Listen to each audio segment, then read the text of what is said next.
Okay, yeah. That's what we're going to. Okay, everybody, sorry for all the technical glitches. Somehow it's not a surprise. It's pretty frustrating, but very pleased to welcome Rebecca Zark, our elected county assessor. She's here right next to me. There's 1, 2, 3, 4. There's about a dozen people in the community center, and I see probably that many or more have tuned in on Zoom. So thank you all for participating. Some months ago, I guess a couple months ago, we got our property tax assessments in the mail, and a lot of people were surprised at the increases in valuation. Pleased if their house is on the market, I guess, but otherwise a little bit fearful that it's going to translate into high taxes. So a lot of discussion on social media. Some of it struck me as a little bit confused or not really understanding the system completely. And I thought, well, it's time to invite our assessor to come up and explain the system to us and take questions and listen to complaints and for I guess. Yeah, and you know, we have had Rebecca's predecessor, Keith Blomauer, in the past, I think twice to 2 taxpayer meetings in the distant past. So it's probably time to do that again. So I'm sorry again about the technical glitches. We have a PowerPoint, Rebecca has a PowerPoint to present on sort of the overall system, and then she'll be glad to take questions. And we'll try to see who's raising their hand, and in the audience we may have to repeat the questions because we're working off the computer microphone. So with that, let me hand it over to Rebecca Zark. Thank you.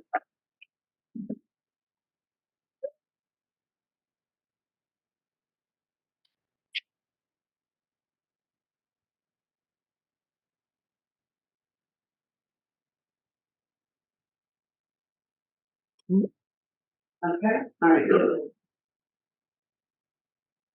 Okay.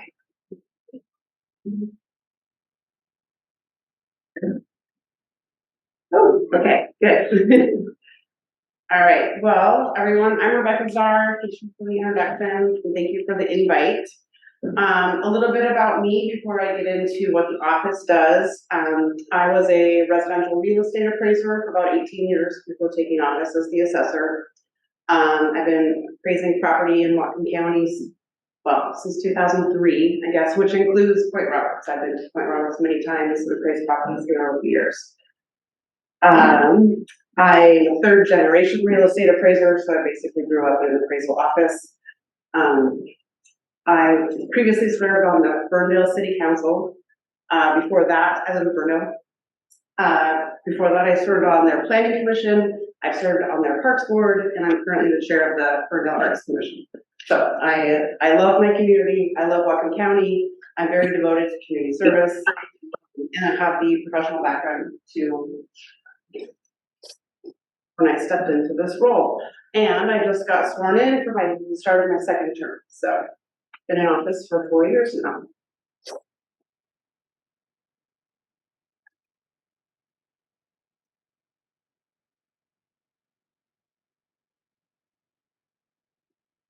So the functions of the assessment office. All work that we do is defined in revised Code of Washington and Washington Administrative Code, which are Washington state laws, with guidance and oversight provided by the Department of Revenue. I'm guessing you could hear better if I don't do that. We value property for taxation purposes at 100% of true and fair value per Washington state law. There's no policy decisions to be made by the assessor regarding assessed values. We maintain a listing and description of property accounts, maps, and ownership. We provide public information and assistance. We do not set or determine tax policy. We don't raise values to raise money or taxes. And we don't determine how much taxing districts need.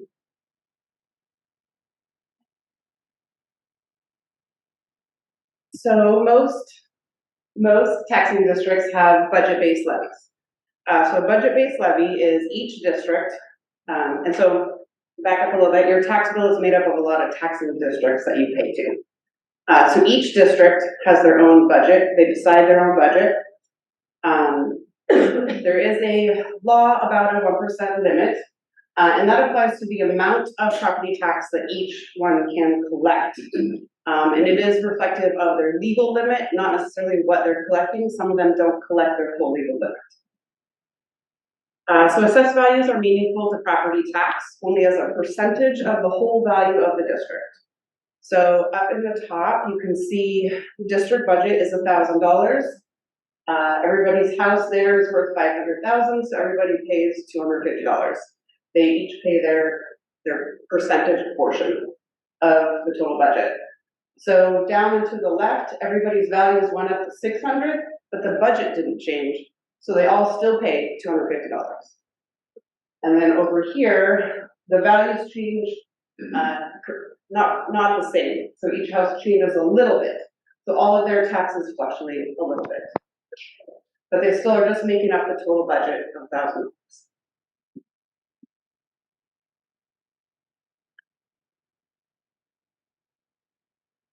So RCW requires all property to be valued 100% of market.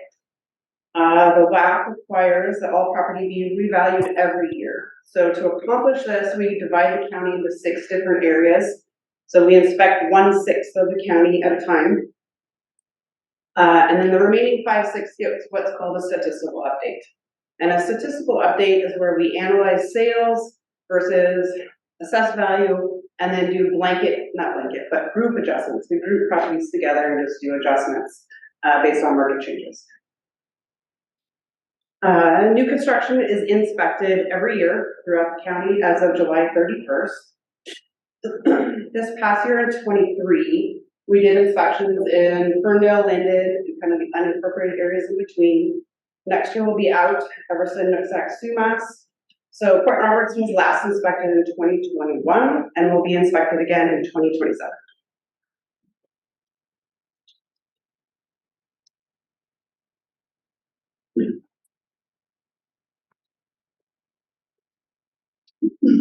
Then here is our inspection map. So you can see Port Roberts is part of Area 1. Sliding over there on the edge. So we are moving on to Area 3 this year.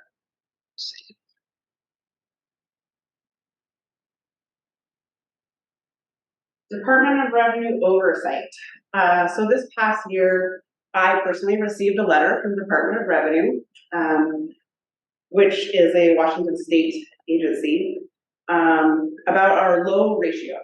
So a ratio is what our assessed values are. Someone is talking.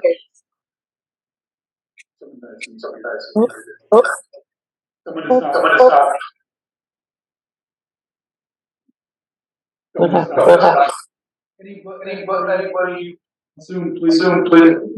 Mute your.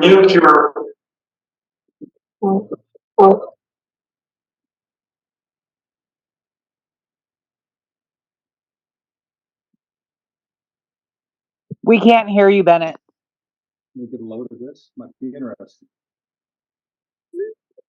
Can you hear me now? Yeah. Yes. Yep.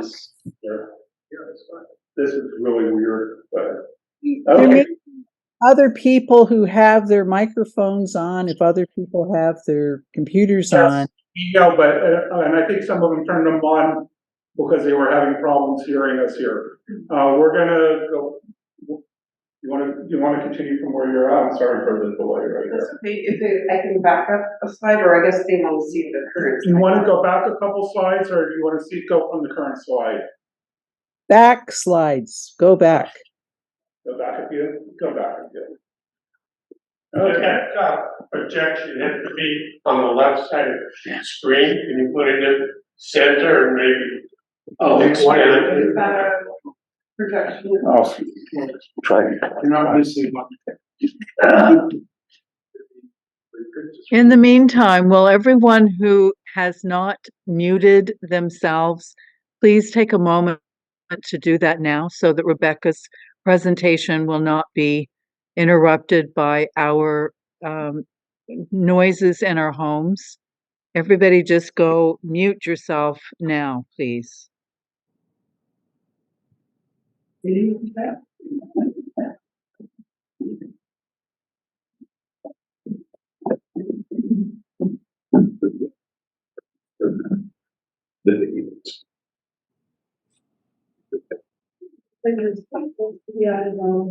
can you guys see slide 3 with some graphics? Yes. Okay. So I did kind of talk through this one already. You can see the different budget amounts. At the top of each graphic, don't change, but the assessed values change. Are we muted? Or Well, I got a thumbs up. Can you hear out there? Can someone speak? Yes, I got a thumbs up. Okay. Okay. Yes, so you can see above each of the little houses is their tax amount that they pay. And because the district budget didn't change, the amount of tax they pay doesn't change even though their assessed values increased. Between the top right and the bottom left. And then the bottom right is where everybody changes differently. And so each tax changes differently.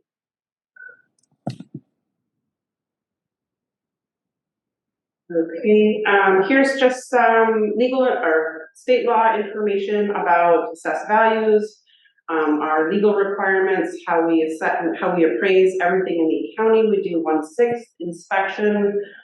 We were last here in 2021. Here's our map. So we're in area 3 now, moving on to Everson, Nooksack, and East County. So this is where we left off. Okay, so Department of Revenue, some ratios. So Department of Revenue has a new focus this year on counties that have ratios under 90%. We were a county that historically had ratios well under 90%. And they have decided to let us know that that is not meeting state requirements. So we were one of several that received this letter. So the statistical update process, so the 5/6 counties, so what everybody here got this past year was a statistical update. So we look at sales in the area, and we see how far our assessed values are behind the sale price. So we're not comparing the properties to each other, we're comparing the property's assessed value to its sale price. We calculate median percentages, and then we make adjustments to the whole area. We'll say, you know, the median for these 35 sales was they were all at 80% of market. So everybody here gets a 20% adjustment to bring it up to market. So changes in assessed value don't necessarily follow market changes.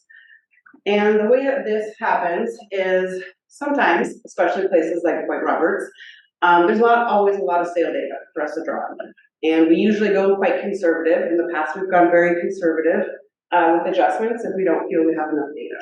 So sometimes the next year comes and we go, oh, we were really far off. We didn't do enough last year.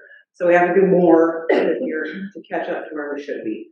So even though the general market might have only seen a 5%, you might have seen a 10 or 20% assessed value change, just because we realized we have to get you to market now, which was 2023, rather than just following what the market's doing, because we're not always on the market. So try to catch it the next year.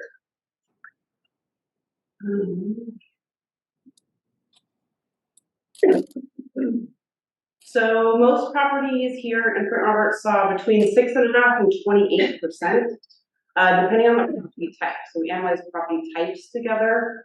I believe 9.5 was the typical throughout most of Point Roberts, and that was single family homes on lots. So assessed value versus property tax. Assessed value is generally only meaningful to property tax as a percentage. So layered cake is my example. So your assessed value is the width of the cake. And each taxing district that you pay to is one of the layers in the cake. So if the whole cake gets wider, your percentage piece stays the same. But if any of those layers get taller, your taxes are gonna go up. So what impacts your taxes is each taxing district's levy amount that they levy. An example of a layer getting taller would be a voted lid lift, which happened here, and you guys will see that this coming tax year. So these are all of the taxing districts that properties in Point Roberts pay into. Washington State School is the biggest one for most folks. Whatcom County, County Road, County Flood Control Zone, Point Roberts Hospital, Cemetery 8, Conservation Futures, Fire 5, and Park and Rec I have highlighted because those were the two that had voter approved things on the ballot this year.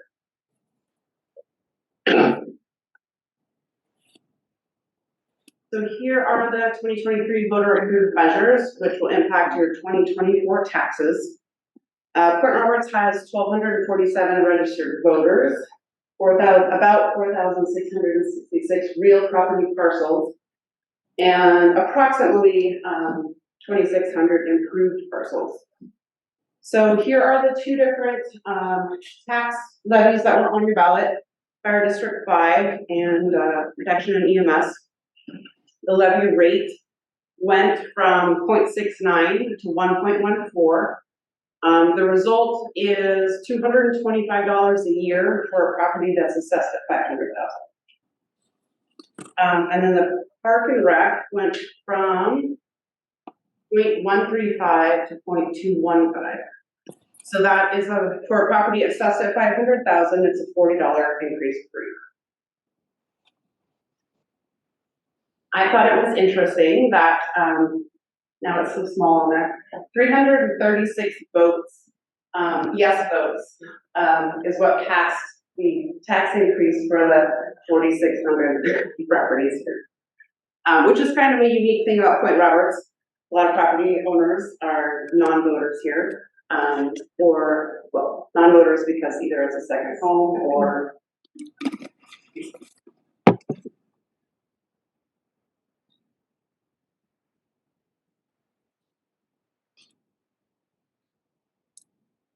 okay, property tax levies. Regular levies are things like the county general fund, county road, those types of things. Those are bound by the 1% increase on their levy. So if they had collected their full legal limit, we'll say it was $1 million, the next year they can only collect $1 million plus 1%. Plus any new construction value is the extra thing they get to add, which I have listed under exceptions, which are new construction refunds would be amounts that either people don't pay their taxes one year, so the next year that jurisdiction gets to add that amount so they can kind of make up for what they didn't get last year. Voted lid lifts and bank capacity. Bank capacity would be if they don't take their full legal limit, they bank it for the limit. They can't take it when they're lit. Excess levies are voter approved and are not bound by the 1% because voters approve to tax themselves more, essentially. So depending on the type, they can be voted by the dollar amount or by the voted rate. So things like a school district, you vote and approve a set dollar amount that is then divided percentage-wise. For things like a levy lid lift, like last year the Children's Initiative passed for the county. It was added to the county general fund.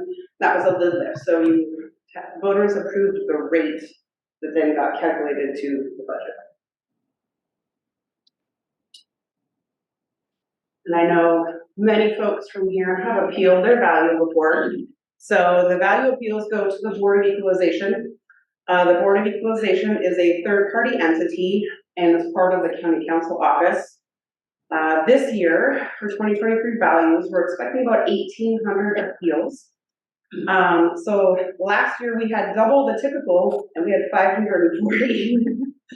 And then normal years are about 265 to 270. So we have an exponential amount this year.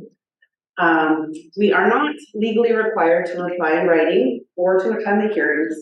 However, historically we have as a courtesy to property owners. Last year at 545, was the first year we've had to stop answering them and do our work that we're required to do with certain time requirements. Per state law, we do have the presumption of correctness, which means that the property owner is required to prove that our value is incorrect. Due to the extreme volume this year, some appeals may go unanswered from us or receive a very limited answer. We just do not have the staffing or the budget to complete full answers for every appeal. We have other legally required work that has to happen at certain times in the year. We can't just put off our regular work to do these. So we're gonna get through as many as we can, and we're looking at them all first. If we find an error, or think there's something wrong, we think our value's wrong, we're gonna get that fixed. The other ones, if there isn't much in the appeal for us to answer, we'll do our best as time runs.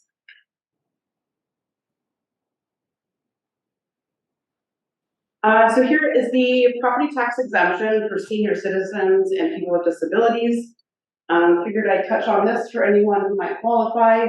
The four main requirements are age or disability. So you have to be at least 61 years of age or unable to work, or a disabled veteran. You must own the home for which the exemption is claimed the year before the taxes are due. And then there are different types of ownership that will apply for qualifying, some of them don't. Such as like an LLC that would qualify. Occupancy, so it must be primary residence for more than 6 months out of the assessment year. Using time in a hospital, nursing home, or boarding home doesn't count against you through 6 months. So this year, the income qualifying level is going up considerably. Last year, 42,000, just over that was the income threshold 3 top, and that's going to 52,000 for this coming year. So it'll be income from last year will impact taxes for this year. And then there's different thresholds. Each threshold exempts you from different things. So the lower the income, the more things that you're exempted from. Is that for household or for? Yes, household. There are disposable income items that can be deducted. It is different. What has to be included is different than what you file on the federal.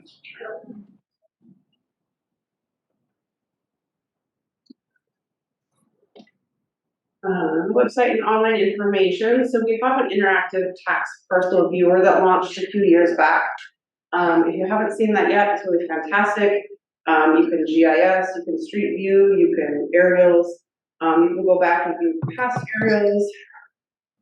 I probably should have had a link to open it. Now we have tax and districts on there, so you can go into one of the bars and open different arrows to show different things that you can see. So you can visually see every tax and district that you pay into now. So that's a pretty cool feature.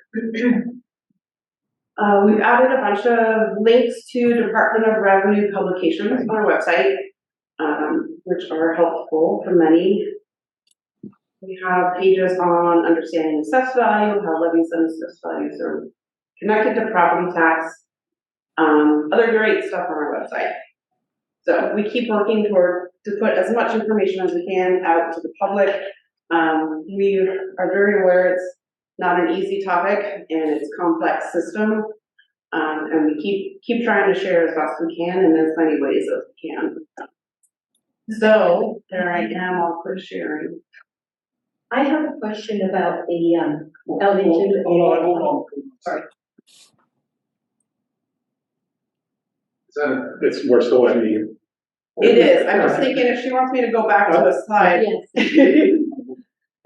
It's the eligibility requirements. Yes. So it says the income thresholds 1, 2, 3, okay. So which one do I look at for Point Roberts? So they all apply countywide. Oh, they all apply? Yes. Oh. So the Well, that's quite a difference. yes. Yeah. So how do I know which one I fit in? So, just call the office and, the best thing to do would be start with an email or a phone call. And somebody could kind of talk through all of your types of income, all of your potential deductions. And then once we say, yep, come on in, then there's an application, which you could do by mail too. We just need to see all the documentation as well. So we'll just need to talk So you would through. that be tax returns, that kind of thing? And if you make an appointment, then you get a secure time slot. Okay, and this is I'm sure, hold on. I'm sure you couldn't hear Elizabeth because she's too far away from the computer, but I hope it was obvious from Becca's response, what the question was about. It's how to determine your eligibility.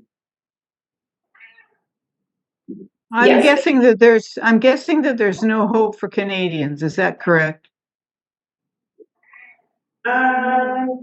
6 months. You would have to live here for 6 months. It has to be your primary residence. Yeah, no, we can't, right? So, yeah. Yeah, so there's basically no hope for us. It's cash cow for us. Yeah, okay. Is it retroactive? Because I was under the assumption that you couldn't make more than 30,000 to be eligible. Yes, so it is retroactive back 3 years, but it would be the thresholds, the above thresholds, prior years to be retroactive for those years. Okay, I'll phone the office. Okay. They'll come right with me, thank you. Yeah. I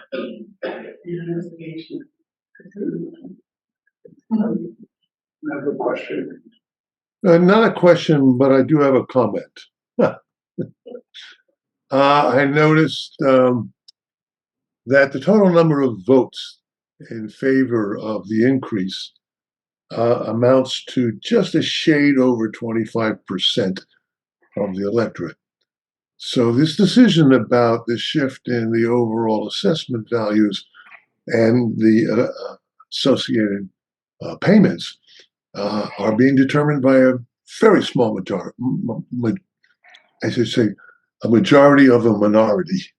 And as the previous Susan Blair, I believe it was, pointed out, that the owners of properties who are not citizens don't get to vote. So what we end up with, is my guess, is that decisions to increase the rates are being made, well, that's off the top of my head, by maybe 10% of the registered voters in Point Roberts. Now, I happen to vote for that because I'm in favor of it. But I can understand what I do not understand, what puzzles me, is the number of people complaining whom I suspect, just from a projection of the numbers, didn't vote.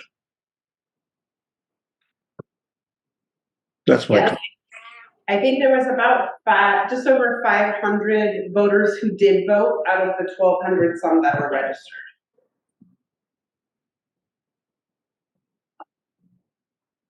Okay, we're taking more questions. Also, okay, Jim Julius, and if we can't hear you loudly, I'll read the question. There is, according to the American Institute of Appraisers, MAI, adopt a 3-2-1 rule where 3/6 of the value is in the front of the property, 2/6 of the value in the center of a property, and 1/6 at back. Now, our beach property here has just experienced 10 years ago a setback from being in line with the houses next to you, where you can actually claim the houses as being part of the lineup on the beach if they're on either side and within 50 feet. There are beach lots now sitting there empty that can't be built on because they don't have a home within 50 feet of either side. Yet they're being assessed at full value is if you could build right out in line with the other homes, which you mostly can. Now, there are a couple of lots that don't have a line of property on one side or the other that is within 50 feet. County council voted on this, but Barbara Ritter brought it to them, and it was sort of a white paper that was just put through. And I don't think anybody much knew about it. There was no public notice. But how do you assess something that is subject to having to have a house on it that is 150 feet back from the higher high water line? Or are you aware of that? That was a long common And question, so I'm gonna. should they only pay 1/6 of the property? Or if they're in the middle of the lot because of a setback, should they pay 2/6? So Let me just say, I'm sure Rebecca understood the question in the context. I can't repeat everything he said if you couldn't hear him. Talking. So just sort of explain what the issue is in answering.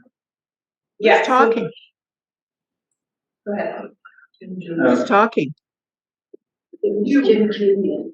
That was Jim Julius was posing the question. No, I see you now. I didn't, you're not on the screen. I don't know who, yeah. Oh, hi. My face in front of the camera next time, but I don't think that's that relevant though. Go ahead. Okay, the question, there was several parts to the question.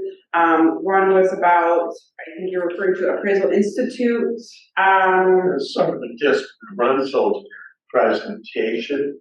Not your fault, but you have to react to it, I think. What I'm saying is that if you're going to, I'm just trying to clarify your 3, 2, 1. I'm not familiar with that. That's not how we value property. take the MAI courses, is in there as being mostly a commercial. Yeah, it's for commercial property.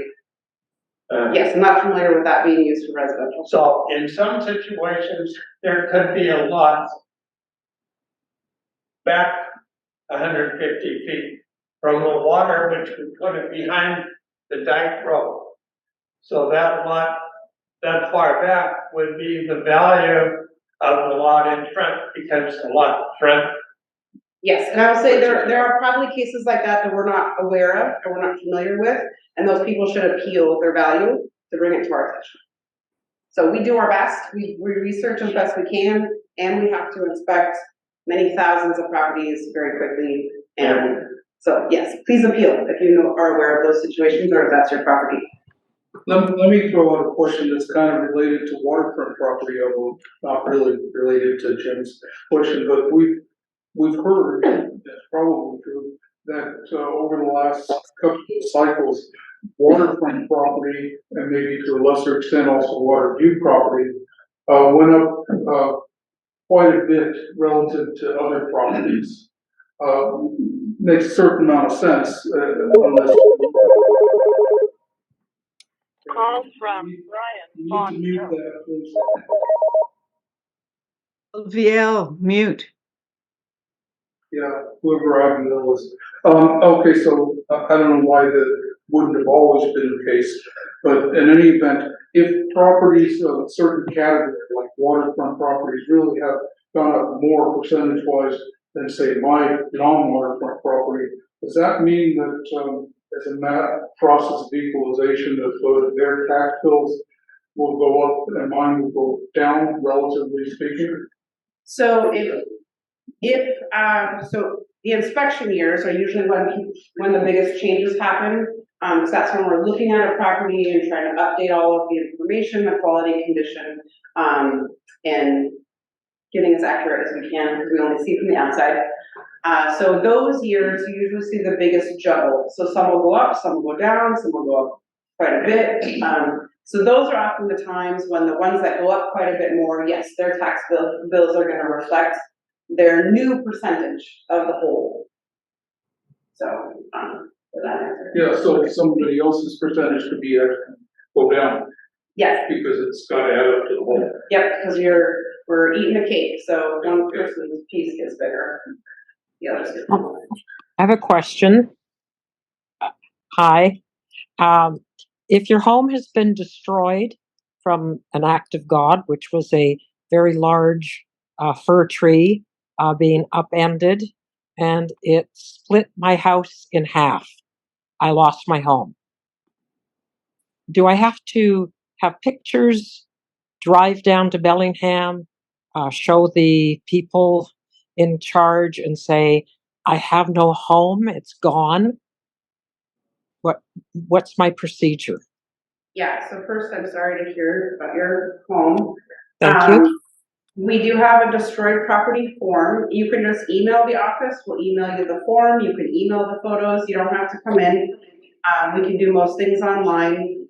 And depending on when it was, we can, so I'm assuming it was last year potentially, or in the last calendar year. Yeah. We can correct the value as of the date of destruction and then move that forward, I guess, depending on when it gets fixed, if it gets fixed. Okay, what office am I calling to get this destroyed property form? Yeah, the Whatcom County Assessor. The phone number is 360-778-5050 is the main line. Okay, lovely. I thank you very much. Yes. There's a free line for point office, 800. Oh, sorry, there's an 800 number. Probably if you go on the website, that's on there, I'd imagine. Otherwise, the email address is on our website as well, and I can send that. Sure. Okay. I don't mind calling, that's all right, but it's an 800 number is listed on the website. Great. Lovely. Okay, thank you very much. Let me just ask you questions in the room here. Any others? Okay, people online? I have a question. This is Bar Armstrong. I bought my house on Calder Drive about 2 years ago, and I had serious buyer's remorse after I bought it because I had no idea that it's so difficult to get any work done here in Point Roberts. So my taxes. So the let me say taxes. The assessment increased the first year by 20, and I had an appraiser done, a privately paid appraisal, and negotiated down to a lower rate. Now, this last year, they went up by 18%. So that the first year was 24%, it increased. The second year, 18%. I have also done the same thing, and I'm just wondering, am I going to have to keep doing this because the place is a disaster? It needs almost $80,000 worth of work to make it habitable. My own family won't even come here to visit because of all the damage to the heating system because of the rats and the mice. And then, of course, I can't get a new roof. The local guy has a 4-year waiting list. Now, I don't know, it just seems crazy to be spending so much on taxes because of whatever my assessment is, when we don't really get a whole lot of services here. But anyway, the question I want to ask is, what kind of percent am I going to expect next year? So we're just starting assessed value for this 2024. So I don't have any information on what they will be. For 2023, were you saying your assessed value went up 18-20%, or your property tax amount went up? The assessment. The assessment, okay. And did you appeal again? Pardon? Did you appeal again? Yes, for the second time. Okay, good. Yes, so the biggest thing to last year, we were trying to catch up our ratios. So some people needed it and not everybody did. The hard part is statistically we know there are some that are going to be overassessed, but we don't know which ones until people tell us. And that's just the way the statistical modeling works. If we hit 95% this past year, which is the highest we've ever seen in this county. puts us a lot closer to state law. So we know that statistically there's gonna be someone on each side. So, which is why we got 1,800 appeals. And we know that. So we're trying to get through all of them as quickly as we can. When we know there's a situation where it is too high, we're happy to change it without going to the hearing if we both agree. So I would assume that's likely what's gonna happen with yours. This next year, we will most likely not see any large increases like we have the past few years. The market has calmed down, and we're now closer to the state requirement ratio. So we don't have to, that was part of our issue before. We were trying to keep up with a very escalated market for several years and improve our ratios, which is why people saw some very significant percentage increases. So I don't expect to see that this next year.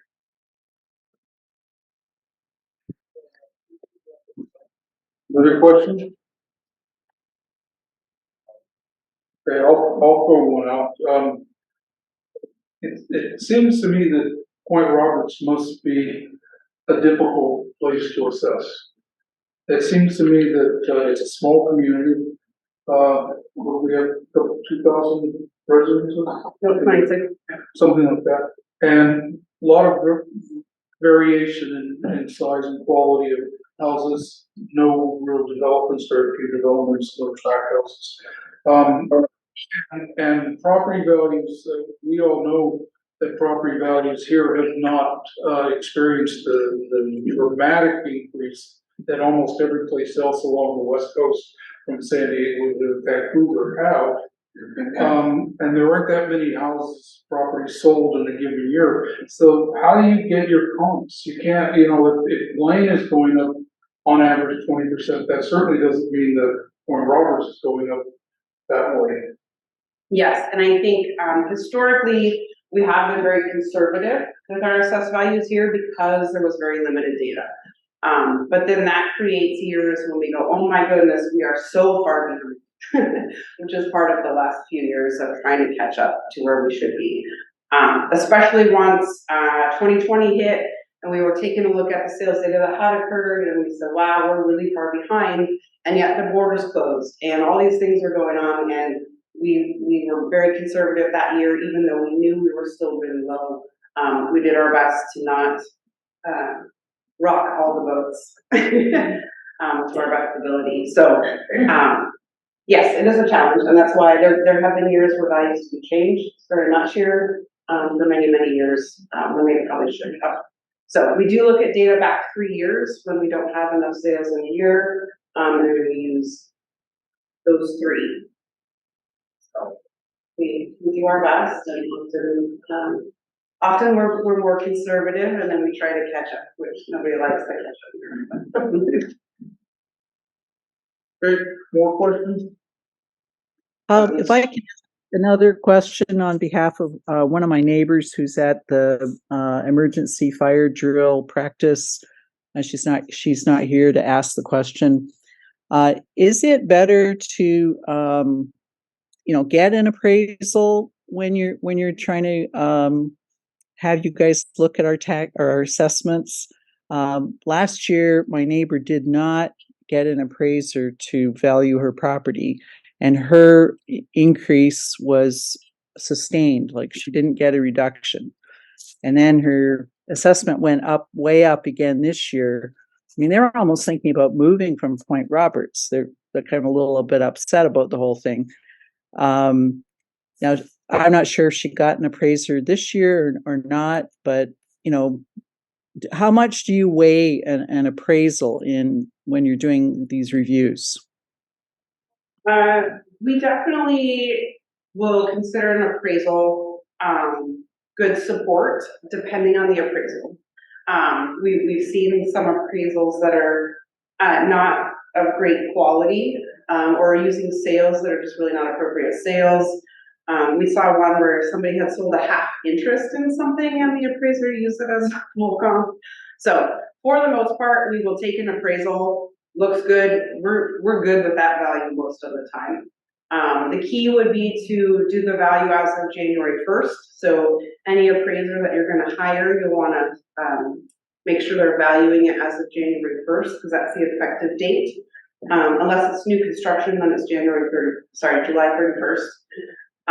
Appraisals aren't cheap, so it's not a have to, you know, if it's only gonna lower your assessed value by $100,000, which is $100 worth of tax, but an appraisal is gonna cost you $800, probably not worth it. There are other options. Some appraisers will do kind of a minimal comp search for you without doing a full appraisal. But yes, the property owner does need to prove that our value is incorrect.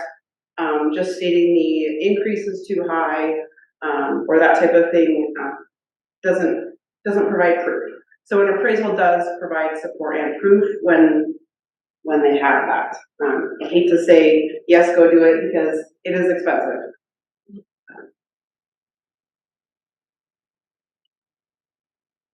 So either way, even if we don't, or even if we do get an appraisal, we're kind of screwed and you got us, because an appraisal costs more than what my taxes are going up, and you just raised my property, which we've had for 19 years. It's now 3 times more, my assessed value is now 3 times more than it has ever been in the 19 years. I can't even get home insurance to cover what my assessed value is, because the insurance company says you're insane and there's no way my house is worth that much. So you pretty much got us no matter what. Because you just said that, you know, the appraisal is gonna cost maybe $800 and it might only give me $100 savings on, so either way, we're all kind of screwed. There are other options. Realtors will often help you for a much lower fee. They'll pull some sales in your area. There's lots of ways to search for sales online. I can search for sales online. I can tell you within a square mile of my house, there's been 2 houses that have sold. He lives on the other end of my street. There's been 2 in my square mile that have sold in the last 5 years. So how does that affect how does my property assessment keep going up if nothing in my area has been sold? Well, we would consider all of Point Roberts when Even all of Point Roberts. I work for the realtors. I can tell you how many houses have been sold in the last 3 years too. Like it just doesn't balance out. We're getting lumped in with the rest of Birch Bay, Blaine. They're selling trillion-dollar homes is what I feel like, but they're not. But they're selling them at, you know, $3 and $4 million. And then there's me who owns an $80,000 house and I'm now tax assessment at $275,000. I couldn't sell my house for $275,000 if my life depended on it. We tried. And the one down the street sat for 3 years and they finally took it off the market. That's a good thing to provide a support. If something was listed and didn't sell for that value, then that's support. I never got a response. I did actually send in the form. I'm one of the ones that you didn't respond to. Oh, last year? Yeah. Okay. Yeah, sorry. I sent it in for our property and on the lot and then our property that our house is on, and we never got a response for either. I have a non-perkable lot that we bought for $18,000 in 2018, and I'm now assessed at $92,000 for a swamp. But you still had a hearing with the Board of Equalization? I didn't get a response about any, I didn't Okay, get a we would only get it if the Board of Equalization accepted it, then they give it to us. So they go there first. So you would have at least had a hearing with them, even if we didn't answer it. I didn't even get a letter back from any, I mailed it in to where, because when we got them, they sent the letter in with the, when they mailed out the assessment, they sent a letter, if you wanted to contest this. I filled out all the information and I mailed it away. I moved to the post office, dropped it in the mailbox, and I've never received anything from it. Okay. That would have gone to the Board of Equalization. Did you appeal again this year? Not yet. Okay, you would have missed the deadline. Well, I figured what was the point? I didn't get a response. Okay. I can't answer for the Board of Equalization because they are a separate party. But I know they have done their best and they have. The lady is very diligent, the clerk, sorry, not the lady. The board clerk is very diligent with working with people, so I'm not sure what happened there.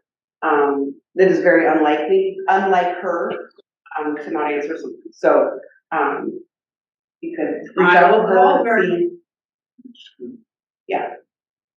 And other things that provide support, if you have documentation that your property is not buildable, if you have a vacant lot, you know, a lot of times we see a cabin and we assume it has septic, and well, if it doesn't, let us know. Those are considered errors that we can just fix outside of the appeal if our data is actually wrong.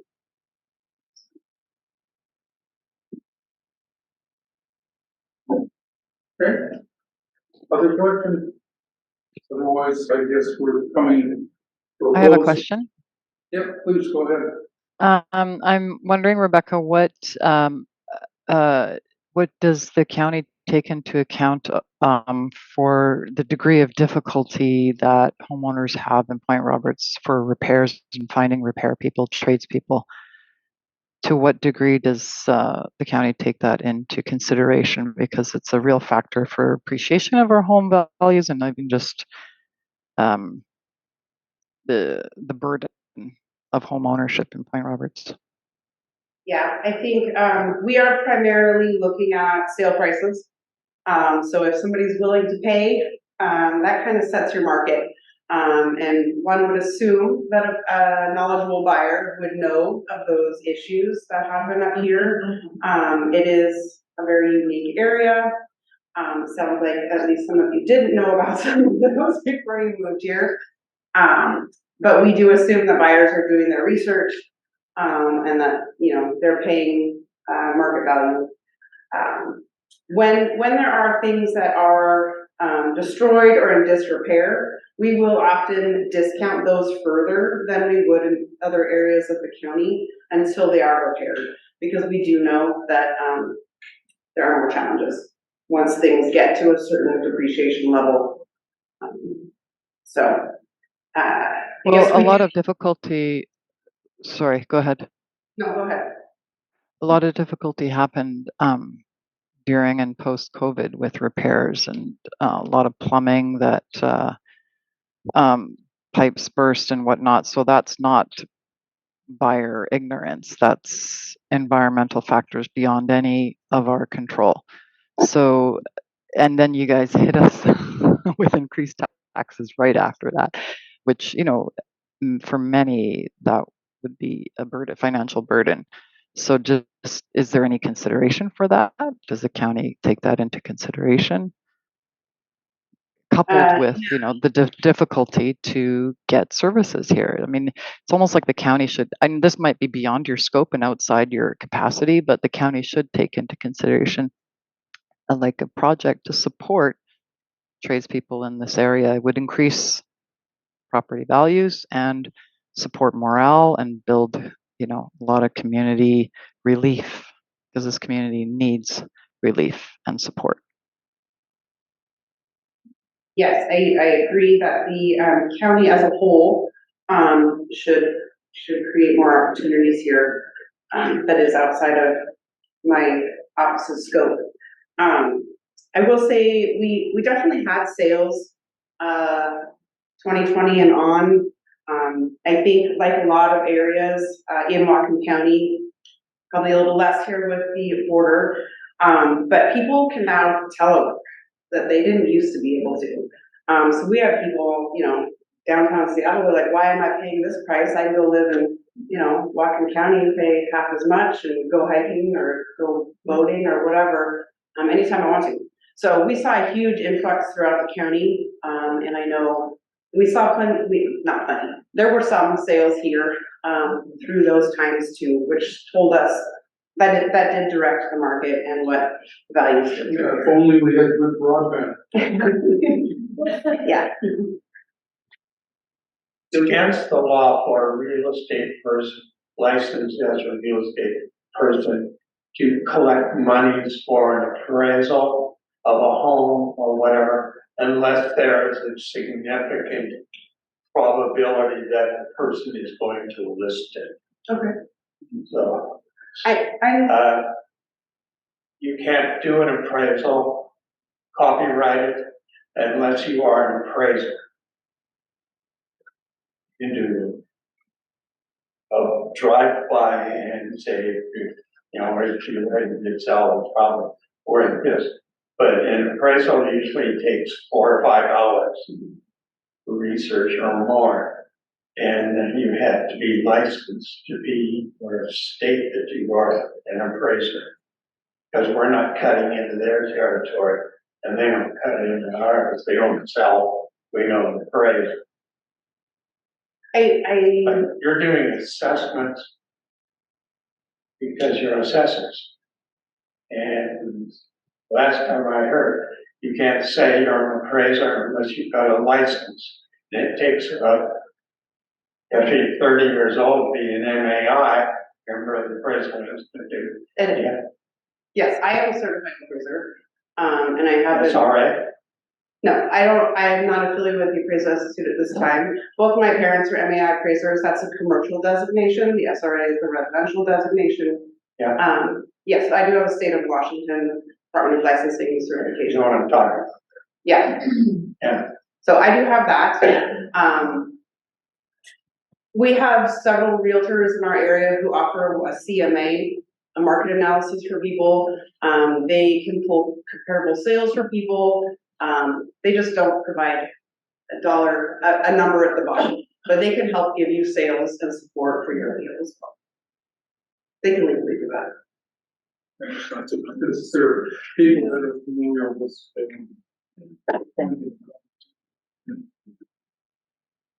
Who else? Anybody else? I have a question. Renee. It's Renee Coe asking Rebecca. The land non-home site values on properties are. I don't understand how you come up with those figures. I'm in a mobile home. My land non-home site value for 0.18 acres, so it's a lot that's 71 by 110. This year is $100,300. Yet just looking today, I was just looking at different properties around the point, and there is a value for a house that sits on 1 acre that has a land non-home site value for that 1111 code. So it's a 1-bedroom for $37,275. I also I was looking at empty lots, and I can't understand how one lot can be 21,240, and the lot right next door literally is double. So I'm really confused at how you come up with these figures, because like I said, I'm in a mobile home, and my land non-home site value at $100,300 seems totally out of whack for the lot size compared to someone's house sitting on an acre. Yes, I'm not sure about the property on an acre. I'm not familiar with that. We try not to have those types of inequities. There are potential reasons those types of things would happen. One would be an appeal to the Board of Equalization, where the Board of Equalization could have reduced their value. That often creates inequity in a neighborhood. Other things would be sometimes people have exemptions. I didn't check if there's anybody up here who has open space or designated forest land exemption. Lots of people are on the some people are on the senior program, which actually freezes your taxable value if you qualify for the program. So I can't speak to specifically why that one property is lower. When we came through in 2021, we created modeling essentially for the whole area. So lots had a specific value, and there was a significant difference between improved lots and unimproved. The cost of a septic system, getting water, powers, all of those things, grading, getting ready to build is a huge piece of the improved land value. So that's often why you see, something vacant at 20 grand and then the next one over has a house on it, it's sitting on 80,000 for the land. Because that land value does include all of the utilities and the prep. Oh, I understand that completely. But the two lots I was questioning are side by side, and they're unimproved lots. So it just doesn't make any sense to me. Okay. And I'll come into your office and go over this in person, just so that you can get the address and I can get some answers and clarity on it for myself. Sure, and email works too. I know we're far away, so we do answer emails. You're welcome to come in as well, but I always like to put that out there for folks. Yeah, there are lots of reasons why assessed values could be different. That property owner could have come to us and said, "Oh, look, something could be different that doesn't seem different to us, and we didn't know ahead of time, and so then we change one of the values." So yes, we're happy to look into it and talk to you when we want. Thank you. Does wetland status decrease the value of the property? Sometimes. Those wetlands, because we have a lot of issues with wetlands around here and where people cannot build or cannot build to the size they want, or they have issues with the lots because of the wetland status. And I'm wondering if that does have the impact on property value. It does, and it does depend. So most things we're valuing a building site. So if there's still a building site that's reasonable, we're gonna say the site is still buildable, so the wetlands are gonna have less impact. If it's not buildable because of wetlands, then yes, that's a huge one. If it's not buildable, what's the basis for that at all? It's usually half, and that was decided in a board of tax appeals legal case years ago. They said if it's not buildable, it's worth half. Because we have a whole so-called commercial district along Gulf Road that's Not buildable. That's not buildable. Sorry, commercial. Yeah. So if a lot is not buildable, does that mean if you can't put a septic system on it, it's not buildable? Typically, yeah. Yeah, so these days for a price, you can put an above ground mechanical septic in. It's huge. Yeah. Hugely expensive. County is allowing other alternates now in many places, I've noticed. But did that answer? Yeah. Okay. Okay. Jim? Back in 1988, in this room, the county planner, an assistant planner, and citizens of Point Roberts had a charrette and zone the area. This area will be this area will be this. Down there where nobody lives or no one sees it, it will be light industrial.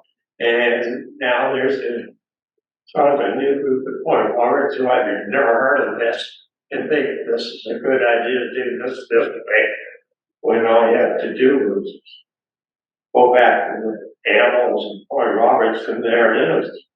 You know, the planning office is Surrett results for the people who live. Yes, and I think most jurisdictions are working on their comprehensive plans this year. So that's sometimes an opportunity to change zoning for folks who are looking for that push. And our densities are the result of that Surrett. Yeah, a lot of that comes from the Growth Management Act, which is a Washington state mandate. But yeah, the county is required to keep up. Allison, do you want to chime in on that at all? You sort of are, but So yes, the PRCAC is going to be approaching the Port of Bellingham to work on that 4 Point Roberts, because per all of the county documents, we are not on their list to be done, so we're going to have to do it ourselves. Allison, can you summarize the recent change that we heard about designating us as urban instead of rural, and then you can ask Rebecca what impact that has, if any.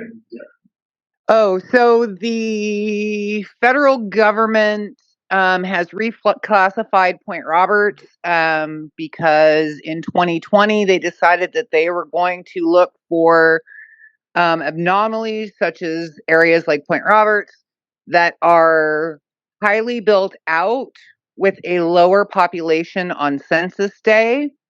and decided to do redesignation based on actual build out. And based on the number of homes we have per square mile, they have reclassified Point Roberts from rural to urban. No, no, no, no. No. Unbelievable. Yeah. Does that have any impact, or it all comes down to fair market value? Yeah. Sales. Sales. We wouldn't find it though. As you can see, that's our oldest living real estate agent in Point Roberts. And I bet he tells every client how difficult it is to get a plumber, right? My father walked in the store, the phone was like this, Yeah. looked 3 long and is short Yeah. behind the heater. Yeah, and I bet there's a plumber. Okay. There was 3 phones. You need to start attracting tradespeople to sell them houses. Anybody else? Yeah, I think maybe we'll call it quits. Thank you everybody for participating, and thank you, Rebecca, for coming. Yeah. And I'm gonna take the liberty of saying that she's open to your calls and emails and even in-person visits. You might have a small vein of people in Point Roberts, but Yes, good. Yes, we're always. thanks for coming up. Yeah, thank you for having me. Thank you. Yeah, okay. We're gonna put out the Zoom. All right, so. Bye, everybody. Thank you. People from their office. And that's right.